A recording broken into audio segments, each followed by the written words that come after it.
Hello, hello, hello. Good morning, good day po sa ating lahat. Ito po ang inyong lingkod, ang munting tinig ng ordinaryong Filipino. Kamusta ang ating mga kababayan from Luzon, Visayas, and Mindanao, and saan mang sulok ng mundo? At kung bago po kayo dito sa ating channel, huwag kalimutan mag-like, share, at subscribe. And please don't forget to click the notification bell para updated kayo, manonotify kayo kapag mayroon tayong mga bagong video at live stream. Ngayon, good news naman po tayo mga kamunting tinig. Sapagkat ang mga Duterte supporter ay hindi po nakukontento sa mga ginagawa po ng administration ngayon. Pero bigyan natin sila ng good news para nang sa ganon, maliwanagan naman itong mga tao na ito. Kasi naniniwala naman ako na time will come, lalambot ang kanilang mga puso para sumuporta sa ating gobyerno at lalong-lalo na sa ating mahal na Pangulo. Ngayon, mga kamunting tinig, kung hindi po ninyo nalalaman, ipapaalam ko sa inyo. Okay? Ang ating mahal na presidente ay mapagmahal sa mga kabataan. Una po sa puso at isipan ng ating mahal na Pangulo, ang mga kabataan. Kahit na sa panahon pa ng kanyang tatay, pinahalagahan na ng mga Marcos ang mga kabataan.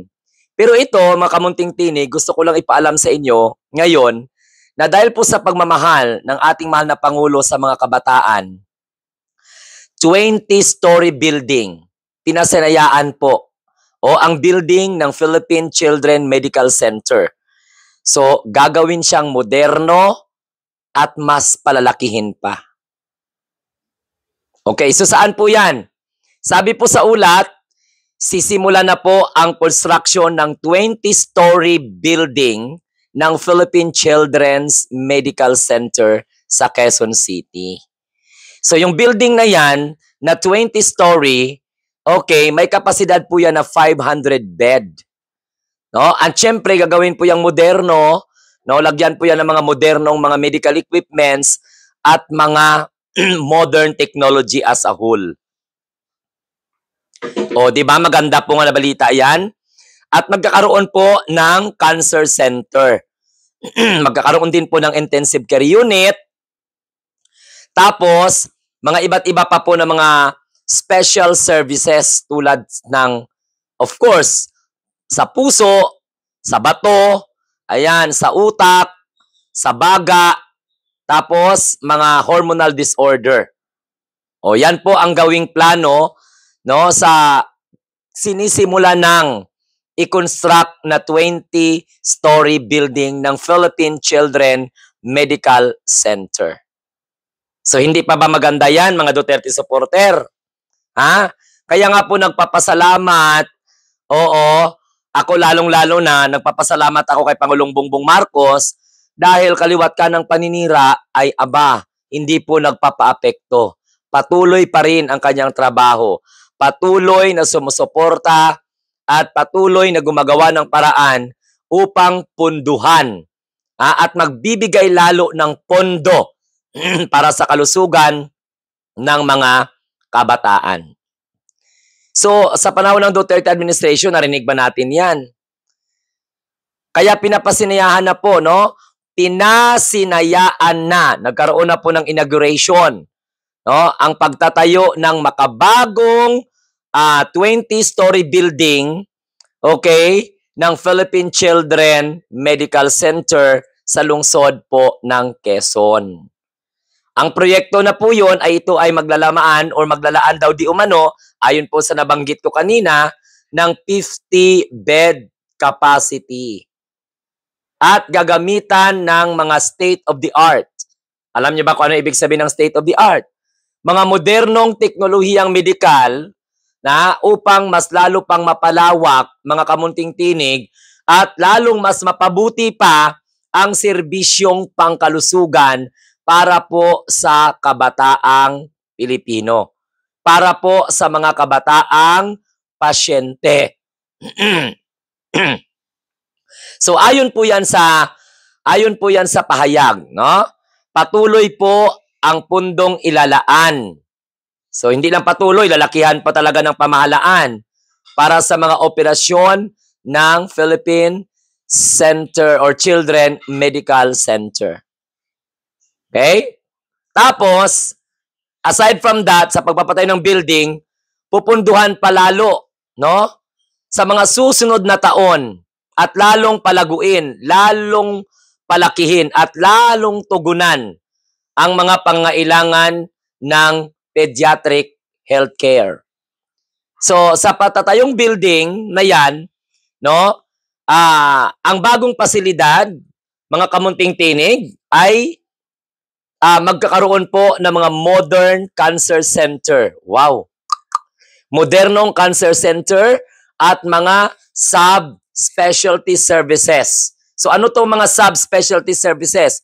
Katulad ng mga pangangalaga sa mga sakit sa bato.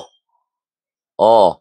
Pagkatapos yung mga nephrology, pagkatapos bigyang tugon din yung mga pangailangan ng mga may sakit, lalong-lalo na yung mga nakakahawa o yung mga tinatawag po natin ng infectious disease.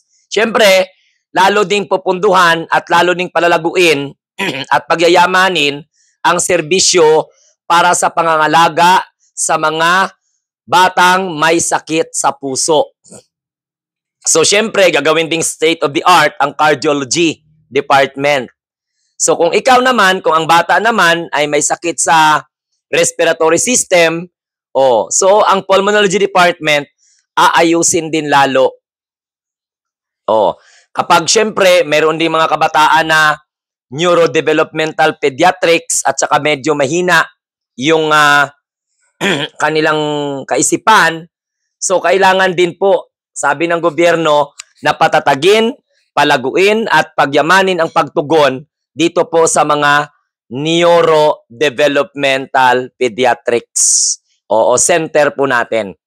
Okay, and syempre, sa ospital, mayroong mga surgical services. So, gagawin din pong state of the art, mga kamunting tinig. Ang ICU para po sa mga critical na mga bata.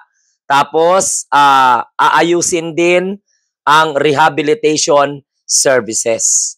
Kaya taos-pusong pasasalamat natin yan sa ating gobyerno ngayon sa pamumuno po ng ating Pangulong Ferdinand Bongbong Marcos. Dahil po sa kanyang matatag na suporta, matatag na paninindigan, at siyempre pangako sa pagpapabuti sa serbisyong medikal.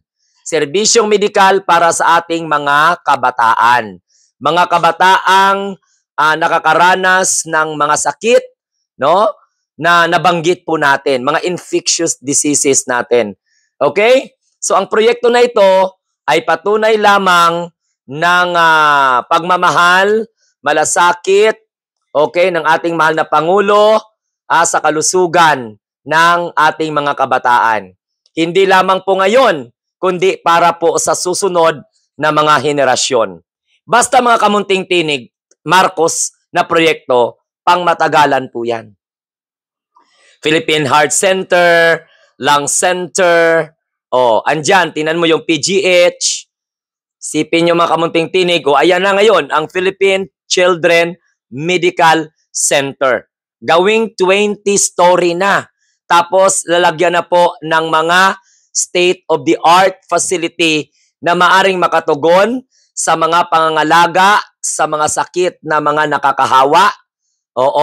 Pagkatapos, pangangalagaan din ang kalusugan ng ating mga kabataan, yung may mga neurodevelopmental problem, syempre yung mga hormonal disorder natin, hormonal disorder, yung may mga problema sa respiratory natin ng mga kabataan. So, hindi po ito basta-basta, mga kamunting tinig. Ito po ay nagpapakita na mahalaga ang kalusugan ng bawat Pilipino. At ang pagtugon ng ating mahal na Presidente, Bongbong Marcos, sa mga ganitong klase mga proyekto, nagpapatunay na mahalaga po sa atin, mahalaga po sa ating Pangulo ang sambayanang Pilipino, lalong-lalo na po ang ating mga kabataan. Mga kabataan na maituturing po nating pag-asa ng ating inang bayan. Mga kabataan na nangangarap na makaligtas sa ganitong mga sakit. Kaya po sa pagtugon ng gobyerno, sa pamumuno ng ating mahal na Pangulo, masayang-masaya po tayo dito. At ito po ay hindi lamang proyekto para sa mga pro-government. sa mga sumusuporta sa gobyerno, kundi pati na rin to sa mga Duterte supporters na mga reklamador. Bigyan mo ng 20 pesos na bigas, ayaw. Bigyan mo ng ayuda, nagreklamo. Oo, kung ano-ano na lang. Kapag hindi nila nakikita ang presidente, hahanapin. Kapag ang presidente nagtatrabaho, nagbubulag-bulagan ang mga abnormal ng mga Duterte supporter. So bumangon na kayo dyan sa higaan ninyo. At imulat ninyo ang inyong mga mata. Huwag magtulog-tulugan sa mga proyektong ginagawa po ng ating mahal na Pangulong Bongbong Marcos. Kaya kapag tayo mga mamamayan, masigasig ang ating pagsuporta, hindi tayo pwede puro lang reklamo ng reklamo, okay, sa mga bagay na hindi naman dapat magreklamo. Oo, ang mga Duterte supporter, ganun ang kanilang ugali. Nagdadrama, nagpapaawa. Naghahanap ng 20 pesos na bigas, ngayon may 20 pesos, nagagalit. Ngayon naghanap ng pondo ng PhilHealth, hindi pa nga sila na sagasaan ng tren. Magpasagasa muna kayo sa tren at saka matchbox para malaman ninyo kung may pondo or wala ang PhilHealth. Okay?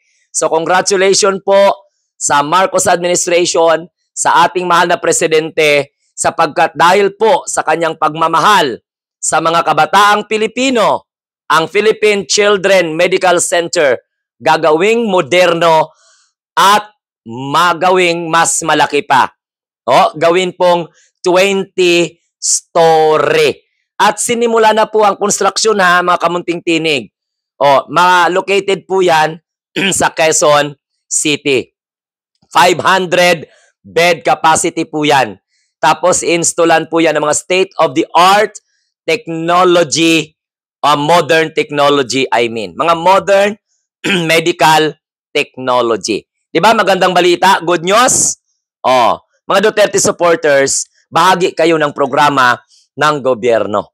Okay? Basa-basa din pag may time. Observe din pag may time. Hindi na magbantay lang kayo dyan sa bahay ni Rodrigo Roa Duterte na para mga inuuto kayo dyan, pero hindi nyo po nahahalata dahil bobo kayo.